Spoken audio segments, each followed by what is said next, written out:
You've tuned into The Mountain Gardener with your host, Ken Lain. Gardening, it can be challenging, but with these simple insider tips, you'll reap huge rewards. Now, let's tune into today's Mountain Gardener with Ken and Lisa. At the start of the show, I was telling you how to organically deal with snails, slugs, and ants, especially the big fire ants, but I didn't get to the tiny black ants. Normally, I don't dedicate this much of the show to death and decay and the boring technical stuff, other than fertilize. You need to do that more often. But I try to mention some plants too. But we're into that rainy season where the ants are roaming around. I need to cover that. But before I start that, I wanted to show you this product. You folks in the video podcast, you'll appreciate this more than folks on the audio piece or the radio show. This is a Asclepia or milkweed, or butterfly weed.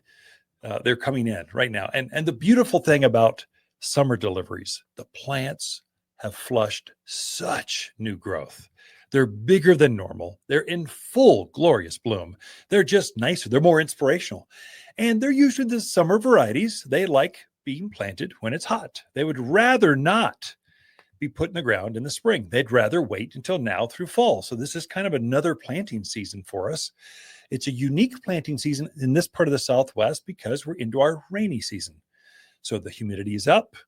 The soils are warm. So plants will literally start rooting out like hours later, like immediately they start taking off. You got to watch your watering a little bit. So that's one thing that goes without, that's gardening. But you'll get things like this butterfly weed.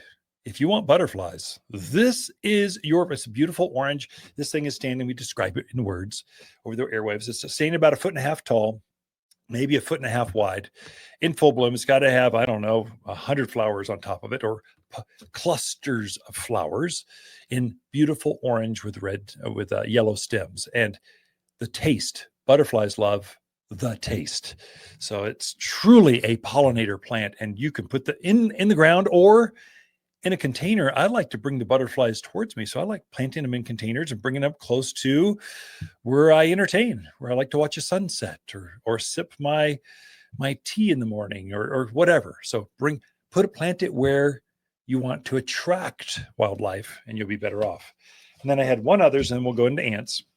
This is a new allium. Oh my gosh. Ornamental onions. So alliums are like onions on steroids. They're big, beefy. They look sort of like a yucca, but more clustered, more like a grass. It's actually like a cross between a grass and a yucca.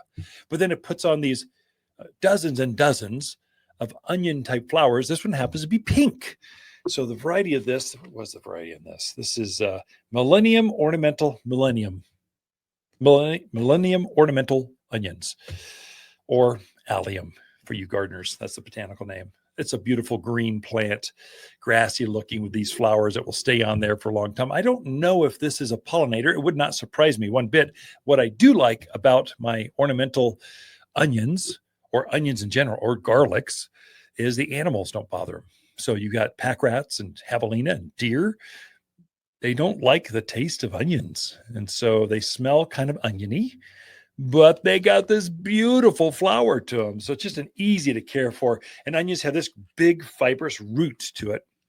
So it makes them super, super drought hardy. Now on to ants. Ants, tiny black ants coming into the kitchen, tiny black ants coming into your bedroom, tiny black ants coming out the water, oh, they're such a nuisance.